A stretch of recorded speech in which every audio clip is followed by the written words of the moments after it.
Hi everybody, I'm Zilla Blitz and welcome back to our continued playthrough of Keep 'em Rolling Race to the Rhine from Phalanx Games. Welcome back everybody as we continue our race to the Rhine between General Montgomery and General Bradley. Both armies getting off to a good start in our first episode. Montgomery picking up 3 towns to Amiens and gathering a precious medal for his side, and then Bradley likewise advancing 3 towns to Laon, and they have opposition right in front of them. Let's jump into General Montgomery's third turn and figure out what he's going to do. We have a number of options with the British forces. One of the thoughts I have is to start our Canadians and our 1st British Corps going and try to have them drive up the coast, because one of the things you'll notice here, and let's zoom in and take a look. If we look up here along the coast at Dieppe, for example, we can see that there's an ammo crate, a food canister, and a fuel supply. This means once the British take this, they can bring in, when they take supplies, they can bring in one of each supply up to this limited supply base, which allows them to shorten their supply lines quite a bit. And if we carry up more up the coast up here, we can see that there's quite a few options like that. Dunkirk up here, Calais, this Boulogne-sur-Mer as well down below here. These all can provide limited supply options. And with the British supply lines being so long, I think we're going to need to explore somehow to take advantage and try to take some of these so that we can kind of shorten our supply lines as the British drive up the coast here. So that's one option. However, at the front edge where the 30th Corps is, right up here in Tournai, this is the place where the Germans are going to bring in their next forces. So they're basically building a line across here. If we can get there first, that means the Germans won't be able to take that. They'll be forced to move back up the map somewhat. So it may serve us well to try to have the 30th Corps push up here. Now that could overextend us and we could get counterattacks behind us, if you remember the counterattack rule, but I think we have a way to prevent that. So that's going to be our bold move, and then somehow we're going to have to get supplies up here to keep the 30th Corps driving along, but we'll solve that problem later. So with that in mind, the British are going to take their first action here with 12th Corps, and we can see they have 2 fuel, 2 ammo, and a food canister here. So we're going to activate them, use one of our core actions to move them. That means they expend one of the fuel and we put it on the off-board supply status, which means we can move them 3, and all of these areas here are already taken and under our control. So for our first action, we can bring the 12th Corps up here, up to Beauvais, and that will put them right behind 12th Corps and allow them to do this. Now, by doing this, this will prevent this line of our British forces from being counterattacked, and we'll see how that works. So a relatively safe and easy move for 12th Corps as they push up the British lines here. Now let's move 30th Corps. So 30th Corps will have to move up here to Arran. I've pulled their supply mat off here. They're going to have to expend a fuel. This is the last fuel they get, so they can't move until we get them fuel again. But we'll move them up here to Ala. Okay, and then we're going to see what kind of resistance, hoping it's not German forces. Resistance, oh, the resistance, these are resistance fighters, +1. I believe this means, and it does, we get an additional core action this turn. Excellent, so this is perfect. So once we're done with this core action, we can do another one. So this is good for Montgomery's forces. They capture, they liberate, I guess would be the right word, Arras, and then we can have them make their second move up here to Tournai, which should be, if they get stopped, it should be okay. Let's see what we run into. Les Boches, we already had this one before. These are kind of German stragglers. This ends 30th Corps' movement, but they capture the city, and we weren't planning to go farther anyway. So that's good for 30th Corps. Now let's, that finishes our second action, but we have one more bonus action for them. Let's think about what we want to do. Let's start our drive up the coast here, and I think what we're going to have is we're going to try the Canadians punch through here up and kind of drive north and straight and kind of this way, and then eventually cut northwest, and then have the first army drive this way, try to take Dieppe and up along the coastline. I'm not sure if this is the optimal way to do this, but let's get our Canadians in action. Now they didn't get any extra resupply, so we have to burn their last fuel. We put that in the off-board storage, but they are going to move up to Rouen, and let's see if we can get lucky here. What kind of German resistance do we get here? Oh, black market. Black market is we can trade any of the fuel ones, our fuel ones, we can trade 1 for 1. So we could trade food for fuel or anything like that. And I think what we might actually do is trade our food for a fuel. A little bit risky because they're going to have to eat eventually, but I think it's worth it to take the risk there because it might allow us to keep going if we need to. So we're taking Rouen and we'll put that control marker there. Canadians are going to continue moving on up to this next place, which is Neufchâtel and Bray. I'm sure I messed that one up badly here. Let's see what we've got here. Captured stock +1 ammo. Fortune falling to the Canadians. So we grab an ammo stock off of our general off-board supply, and they capture this town as well, or liberate this town. Now we're going to move them up for their third and final move up to Doullens, perhaps. And let's see what happens here. Captured stock goes off, and we get captured supplies. They get more fuel. The Canadians here are doing just fantastically as they've picked up 2 fuel, went on the black market, and they've got 2 fuel and 2 ammo. They don't have any food, but they got plenty of stuff, and that will allow them to actually keep on moving in subsequent turns. Now they've moved their third one, they've liberated this town, and that ends their movement. And now it's time to talk about something that we haven't talked about yet, which is encirclement. Now, encirclement means that if you completely surround an area of yet uncontrolled areas, which they do right here, the way out here and the way out here, everything around it is now controlled by British forces. That means unless there is a German flag on it, like up in here, we automatically gain control of these areas as well. So, that's a starting base one apparently or something. So we're going to drop these control markers here, put these here, and we've liberated 3 more towns, and the British have made a tremendous drive thanks to that extra bonus move there, the extra one. So the Canadians leading the drive now, and they've picked up supplies as they've gone forward. Great move for Montgomery's forces. Now let's take a look at the German reaction. So let's see if the Germans can counterattack anywhere. This one, we're going to go all around the outside edge of the British forces. This is next to the starting area. This is occupied. This is adjacent to this core. This one is adjacent to this core. This one's occupied. Occupied here, adjacent, inside, adjacent, and adjacent to a starting area. The Germans cannot counterattack. So all we have to do now is place their axis marker. If we look at the priority placement schedule for axis markers on Montgomery's ones, we can see that it was supposed to go in Tournai, but that's occupied. Then we look at the next one, which is up here in Antwerp, and that's where it goes. So Axis forces digging in around Antwerp. I think Brussels is next. So that's going to be where the fighting is really going to start for the British here. Now the British turn is done. Let's go to General Bradley. So Bradley's forces have a battle in front of them. We have to go through here, Son here, and it's occupied by German forces. Now, if we spend a fuel to move forward here into Hirson and we attack, we're going to have to meet the demands of this attack. And if we don't, we expend everything we can and we get driven back. So failure is costly. I don't know what types of units we could get in here, but I feel like we're going to need an extra fuel in order to be able to take it. So we're going to do a little bit different thing. We are going to take 1 ammo supply here, and we're going to leave it behind at Laon, and then we're going to spend 1 fuel for 7th Corps, and then we're going to drive them west to Saint-Quentin, and we're going to have them move here for our first action. Now we'll pick a card and see what happens here. So for Saint-Quentin, see if we get, hopefully we get lucky here. Starving citizens. Okay, so we can give up a food and get a medal. The problem is we only have 1 food, and I'm not sure we're going to get supplies up here soon, and it's pretty soon we're going to have to expend this food for our own circumstances. I know it's probably the noble thing to do, but we're going to have to pass by the starving civilians for the sake of winning the war here. So we leave Saint-Quentin. We are not going to feed them and not take that medal. So we're going to pass on that option there. Now we go forward 1 more for the 7th Corps, which is up here to Cambrai. And let's see what happens up here. Captured supplies, we get a fuel. Excellent. That's really good for 7th Corps. So they now have a fuel and they can keep moving if they want to.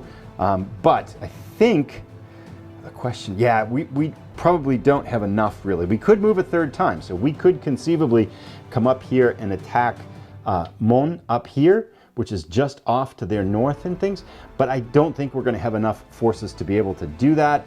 So we're going to hold 7th Corps right there and leave them with the fuel, a food, and ammo. A couple things here at the end of 7th Corps' movement. We'll notice now that we've got an encircled area here between between Bradley's forces and Montgomery's forces, which means all of these uncontrolled areas are encircled, and we will give those to Bradley's forces here. Excellent, a nice chunk of France now under Bradley's control here. Now with our second US movement, we are going to activate 5th Corps. 5th Corps, 3 fuel, 2 food, and an ammo. We are going to have them expend a fuel. They can drive up fairly easily here to Niel, and then Soissons, and then Laon, and go here. And then we're going to have them grab that loose ammo and put that on their supply deck, giving them 2 ammo and a ton of fuel, which will be perfect for them to drive up and attack Kherson in the next turn. And that ends the US forces' second action. Now, let's take a look at counterattacks. We can see here that there isn't any counterattacks available on Bradley's forces because this is adjacent and they all work out. So now it's time for us to drop in our axis marker. Next axis marker goes right in here to Rethel, which is a little bit off to the side. That's actually not a bad place for us here. If we look up here now, we can see though that the Germans have formed a line right in front of Bradley's forces. Combat's going to get hot and heavy pretty soon. One thing I did want to point out, there's a question on the last episode, is could Bradley's forces move in here to Reims and take this medal? When a player isn't active, this is Patton's area in the blue, and when a player isn't active, all of those places are considered almost, they're just dead to the game, and you can't go into the ones that could be potentially jointly controlled. So this is off limits to Bradley's forces, and German forces can't counterattack through these places either, so we don't have to worry about our southern flank here, if you would. That finishes Bradley's turn and the German reaction. Let's go to turn 4. Quick correction before we jump to turn 4. This food canister fell off 7th Corps. They should have had 2 food canisters. And so what I realized, if I had known that, I would have fed the starving civilians. So I'm actually going to allow them to do that. So we're going to remove that food canister, which I thought they had anyway, and then give them a medal for feeding the starving civilians. So that will add 1 medal corps to Bradley's total, giving both Bradley and Montgomery 1 medal at this point.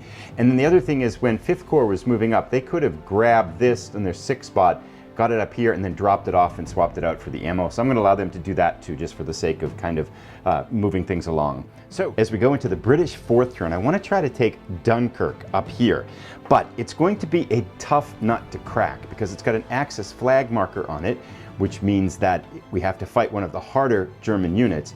It's also got a fortification, which means it costs us an extra ammo just to attack it.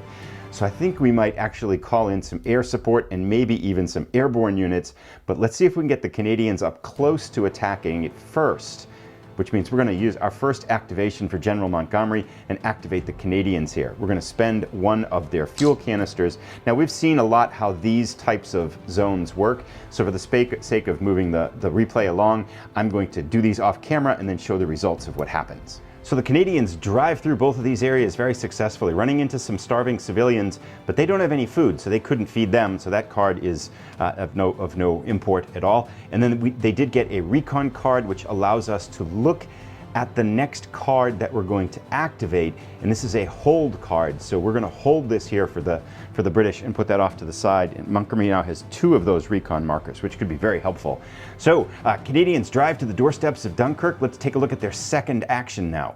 With the British next action, let's get our first British Corps into action. They have been sitting behind friendly lines since the whole campaign has started, so we're going to expend a fuel from them. Now, I was wondering whether to drive up the coast and try to get up to here, to Abbeville, in 1 turn, but I think rather than go through this contentious ground, I think we can encircle it in a little bit extra time. So we're going to have 1st British Corps move up to the here, 1, 2, 3, up to Neufchâtel and Bray, and we're going to have them sit here, just expend that 1 fuel, and the next turn we'll have them drive further north. So these grounds are still held by German forces here. Very simple turn for the British. That ends their 4th turn. Let's go to the German reaction. We start at the edge of the British advance. There are no places where the Germans can counterattack, but the next Axis unit goes up here in Brussels. They're starting to put up a much stronger defense for when we get past and going forward. So the German reaction is done. Let's go now to Bradley's turn, 4th turn. Time for Bradley to push through. They're going to try to break through Kherson here where this Axis unit is entrenched. We're going to use 5th Corps to try to do that. So, but before we do, and because we have an Axis card here, we have to pull from this the Axis deck here, which are much tougher combat units. So we know this is going to be a battle. And in this case, Bradley has a bonus action, which is this air support. And the way air support works, each side gets one air support. Each side can use air support once in a phase as well, but Bradley gets an extra one. So we're going to use Bradley's extra one. And that means you drop this token on the Axis unit here, and you can take a look at the top one it is here and see what it is. In addition, we get +1 ammo support when we attack it. So we can see here, this is going to stop our movement. It's the 12th SS Panzer Division. It's going to cost us a fuel and 2 ammo, and if we get it, we get a medal at the end of the campaign here. So now we know what we need, and if we can see here, 5th US Corps, we're going to spend a fuel to move. It's going to cost us a fuel and an ammo to fight them, and then we get 1 extra bonus fuel ammo from the air support. So to do that as the US, which they'll do for their action, we're going to have 5th Corps push forward into Kherson, remove the Axis marker. Now this Axis marker goes back into that pool, which is going to extend the length of the game a little bit too, of the campaign here. And Bradley's forces have broken through the German lines, taken Kherson, and we keep this card as a reminder that we get that medal bonus. But our movement stops. We could spend ammo to keep fuel to keep going, but we don't have any fuel left. We've burned through all of 5th Corps' resources. So Bradley's troops have broken through. We've also expended Bradley's special ability, so we'll flip that over to the next phase, and the US, Bradley's forces are on the move. General Bradley's special bonus is a bonus action, so we still have 1 action left for the US. I want to get the 19th Corps moving up here, but their supplies, they have some room for some supplies, and I think we can start to bring supplies up forward as we go. Now if we look down here at the general stock, it's pretty depleted, right? There's just this 3 fuel left. So we are going to have Bradley take the 3 fuel, bring them up here to his supply base, and we're going to leave them there, and that's the last US action in turn 4. Let's put the German reaction in place. German reaction, Bradley's got a nice front line here. Patton is guarding his flank to the south here, and so there's no way they can come in and counterattack anywhere, which means we have to just drop the reaction for where the Axis are going to start to reinforce. Their next one here is Luxembourg, but that is out of play because Patton's not in play. We go now to the next one, which is Bastogne, which is right here. So I think what's going to happen is the Germans are going to try to build another line across here, well to our east again. British turn 5, our ultimate goal is to attack Dunkirk, and to do that, we need to get more supplies. But that's a little bit of a problem, so let's see if we can solve it. First action, we're going to have 1st British Corps move forward here, 1 and then 2 up to this one. Now if we look at their supply situation, it's pretty good. So we're going to have them drop 2 ammo here, and hopefully with the ultimate aim getting this up to the Canadians, and then we had to expend a fuel for them to move, sorry. And then we're going to have them move down here to Montreal-sur-Mer, and I'll execute this now off camera. Montreal-sur-Mer provided no German resistance, but they did get an opportunity to trade on the black market. So we're going to trade that last ammo off, and we're going to replace it with fuel for our 1st British Corps. Now, let's see what this causes. This gives the British a wonderful encirclement of these 3 towns, so let's mark those off. 2 quick things. Dieppe here is a limited supply base because this is going to be important, and we'll talk about that momentarily. Le Havre here, we do not capture because it has an Axis. We do not encircle because you can't encircle and capture places that have an Axis flag. First British turn is over. First British action is over. Let's go to their second action. So with the second British action, we can now take advantage of Dieppe being a limited supply base and bring in 1 fuel, 1 ammo, and 1 food canister there. British turn has ended.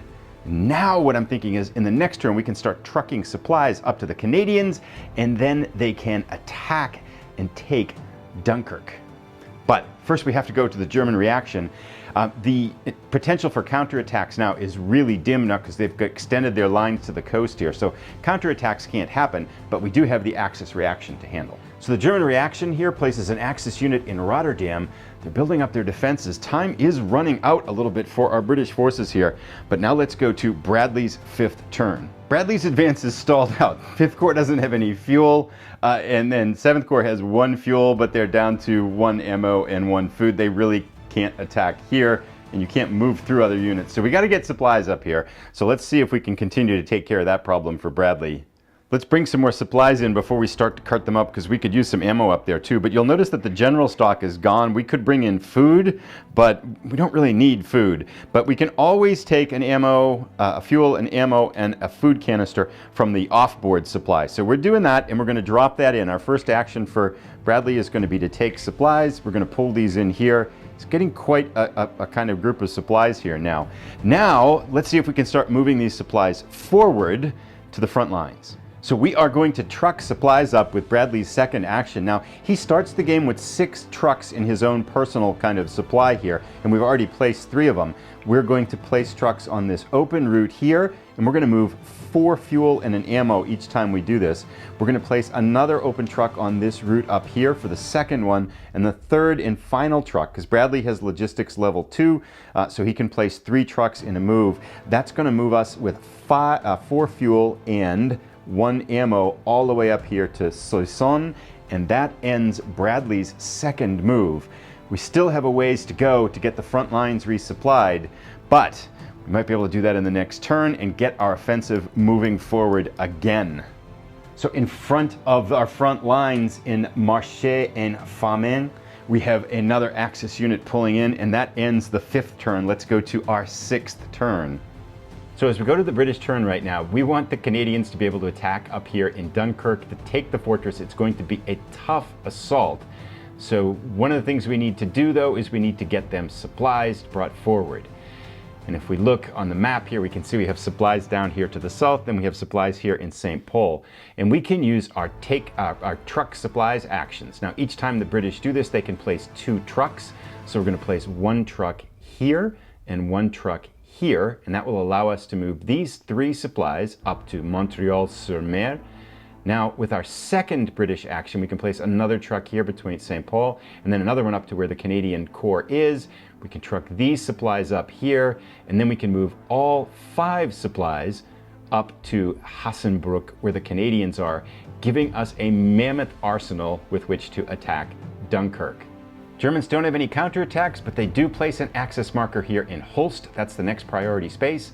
Let's go off to Bradley's turn now. As we come to Bradley's turn, we see that we have a ton of supplies in Soissons here. We got to get them up to 5th Corps to get them moving, but Bradley doesn't have any trucks left in his personal supply. So how are we going to get the supplies up to Hirson? In order to do that, we have to do an action that we have yet to see in the game left. So let's go take a look and see what we need to do. So both Bradley and Montgomery start with 6 trucks in their own stock, but there is a general allied truck stock here that contains 6 trucks at the beginning of the campaign too. And one action that we can do is we can take trucks from this general stock. But how many can we take, and how do we do that? Let's take a look at this chart to see how. So we look back at our truck information panel here. We can see that Bradley's logistics level is level 2, and under that, when he does that take trucks action, he can take 6 trucks. But his player's limit is 9, and he's already got 6 in action, so that means Bradley can only take 3 trucks. So now Bradley can take his trucks. We know that it's 3 trucks he can take in that action, and by just kind of as a side note, once this allied truck stock is depleted, so once Montgomery takes his 3 trucks, we're going to trigger a logistics phase, and that's going to reset a bunch of things. We'll see that as soon as we get here. And now we can take Bradley's trucks and we can do the truck supplies action. We have 3 trucks. We're just going to use 2 of them. First, we're going to place one here, getting our supplies up to Laon, and then next, we're going to get them up to Hirson. Now, for our first part of this trucking, we're going to take all of the fuel and all of the ammo here, the 1 ammo up to Laon. But let's take a moment here now and pause to think about whether we want to take, what combination of 5 supplies we want to take up to Hirson. If we look here at 5th supplies status, we can see they have 1 ammo and 2 food. So we don't need to bring the food up, which means we can bring all of the fuel and the ammo up, and we'll just bring them all up to Hirson, and then we can sort out what we want to do on the 5th Corps' personal supply here in terms of their core supply. So we have rearranged 5th Corps supply as this. We're leaving them with 3 fuel, 2 ammo, and a food canister. We swapped out one of their food canisters for it so we could take an extra ammo, and now in the next turn, 5th Corps should be able to get on the offensive again, finally. No German counterattacks. Their next priority for an Axis marker is Namur, so forces move in there, and we can see here now too that they have drawn a line for us. We're gonna have to punch through again to get further north. One thing I wanted to call attention to here is that we've only got 7 axis markers left to place, and once we place the last one, it triggers the end of the game. So that's 3.5 turns worth of markers left, which doesn't leave us a lot of time left. Time is ticking and running out here. Makes me think, no, we're gonna get some more counters back into this pool when we knock out existing counters on the map, but still, makes me feel like we've kind of dallied around here too long, and really, in order to be able to cross the Rhine, we needed to have done better in this middle section of our campaign. But you live and you learn, so we'll drive on. Let's go to the next turn. All right, it is time for Canadian Heroics, the Canadian assault on Dunkirk. Now, Dunkirk has got an Axis flag on it, so we are going to have to face one of these tougher Axis unit cards. If we can get it, though, we're going to open up the pathway north and kind of create more supply runs going north. So this is a big attack for us, for the British forces. Now, one of the things we got to figure out is, is there a way we can figure out what's in here before we have to attack? And for that, we can, because we can use our air assault token as the British. We get one of these in each phase. That will allow us to see what's in here, and that will allow us to plan this attack better. So let's check out what's in here as we do our air kind of assault preparation. We can see this is actually not too bad. This is going to work. We've got fuel and 2 ammo here as the 1st SS Panzer Division. So we've got plenty of stuff. And now as we prepare for our Canadian action, we can figure out how to pay these costs. We also have to pay the cost of the fortress, which is 1 ammo, but our air token support, our air assault compensates for that. So we only have to pay this fuel and ammo cost. Let's figure out now how we can do that. So we've already got 1 fuel here on the Canadian Corps, but we can bring in these other supplies. We'll pay that for the movement. We can also, however, bring in the other supplies that we need. Our fuel, to compensate for that fuel. We've got 2 ammo already, but let's take 2 more ammo with us, and let's take a food canister for our full supply here. And now the 2nd Canadian can move up into Dunkirk and pay this cost here. So we got to pay our cost, the fuel, and then the 2 ammo. We'll pay that. We'll pay the 2 ammo. And now the Canadians have captured Dunkirk, and we've opened up this supply base. Again, that ammo cost is paid by the air support token that we've brought in. So the Canadians have taken Dunkirk, and this is a huge thing. Let's put the marker here underneath it, showing that we've captured Dunkirk, and it's a big day for our Canadian heroes. Now, none of the areas to the south here actually open up as well, because they are German bases, so we do not encircle them. They stay German occupied here. The reason for that, of course, is that they have these German flag icons on them, and that means they can't be encircled. The end of the British turn here, let's go to the north and let's place our next marker. It's on Dusseldorf, which is the final victory condition, the final victory space across the Rhine here. So Germans setting up defenses on the other side of the Rhine to stop our British advance. Let's go to Bradley's turn now. What we want to do is we want to get 5th Corps going on the move here. However, I realize we're in a little bit of a sticky spot, because ideally what I'd like to do is to, with our first action, call in air assault on Namur. With our second action, have 5th Corps move up to Givet and then attack in Namur. But if 5th Corps goes up here and we leave this space vacated, this space can be counterattacked. We wouldn't have a unit adjacent to it. It can be counterattacked, and if it is, because our unit is up here, the Germans would get these supplies. So that's, I don't want to lose the fuel and food. 7th Corps kind of needs it. It took us a long time to get it up here. So we're going to be a little bit risky here. We're going to have 5th Corps go forward without air assault and try to take Namur, which means they need to move through Givet, and then they need to move up and take Namur with what they've got. And whether they've got enough or not, I'm not quite sure. And if they don't, they would lose all that stuff and get pushed back. But let's do it. So our first action for the US troops is going to be to move up here into Givet, and we'll see what happens there. And then from there, we can launch our assault into Namur. So I'll do this off camera. Fortune favors the US. No problems taking Givet. It's one of these historical kind of flavor texts. Volkstrom established the weather would turn to sunny if we were using the advanced rules, the optional rule, but we're not. So that gets us here. And now it is time for the bold move, which is the final assault here on Namur. The question is, what are we going to run into? Now, if this is 3 ammo, we don't have enough to pay it. That could be bad. So we're hoping for 2 ammo or less. And I'm not very familiar with the cards here. 7th Corps attacks. Yes. Okay, so 275th Infantry, that's good. That's like only 2 ammo. It doesn't even cost us a fuel. And we can pay the cost of that battle. And now we can remove this. This goes back into the general pool, which is going to lengthen the game a little bit. And 5th Corps, has taken Namur, breaking through the German lines here and opening up another path to the north. Now, we get to take this card as well, because that means we've knocked that one out, and so that will give us some bonuses at the end of the game. We'll move these Race to the Rhine cards off, and that is now our first action, a bold action for 5th Corps.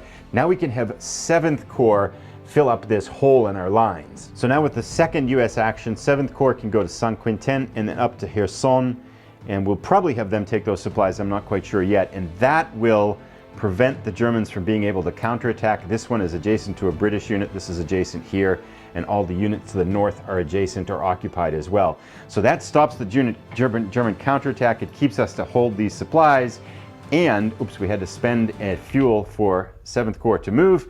They are out of fuel now, but they can take that one and move on. And now let's take a look at the German reaction. Looking at our priority markers, Remagen is where the Germans come in on the other side of the Rhine, defending one of their victory conditions.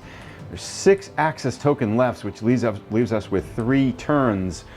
So, but if we look here, we're getting closer as the US. I mean, we've got 1, 2, 3 spaces to advance, and we have reached a victory hex here on the other side of the Rhine. However, 5th Corps has no ammo, got plenty of fuel, and our supply lines are stretched perilously thin. So we'll have to solve that supply problem before we run out of time too. And with that, we will call this episode to an end. 5th Corps driving to within striking distance of the Rhine, but can they get across? We need more forces, of course, to do that. Their supply lines are stretched perilously thin. Canadians opening up for the British a vital supply port in Dunkirk, but they have a lot of opposition to work their way through before they can get there. One quick thing about Antwerp here as well. Antwerp can serve as a main base for the British if you control these other areas that have A's attached to them. So I'm not sure if that's going to be worth enough time for us as the British, but if we could, they can just have a supply line that's very short that takes them across the river. But I feel like the British here are a little bit more complicated than the US, and I feel like I haven't done all that good of a job in here in the middle portion of the battle here. I think it just took us too long to get Dunkirk. Maybe it makes sense to drive straight for Antwerp, but we're learning. So we'll be back for the next episode. I'll put a link to it as soon as it's ready. I'd also like to call attention to, if you're not aware, we are giving away a copy of the game to people who have a mailing address in the lower 48 United States. If you'd like information on that, there's a link in the description to a form you can fill out. It's got 3 quick questions about the game, and you can find the answers to those in the first look video that we put up. So if you'd like to have a chance to win the game, please feel free to enter that contest. Another few days, I'll have the final episode. Can anyone make it across the Rhine? Bradley or Montgomery? And if they don't, who will have the most medals and the most victory conditions who have won this campaign and outperformed their ally? We'll be back for the final episode, and I'll put a link to it soon.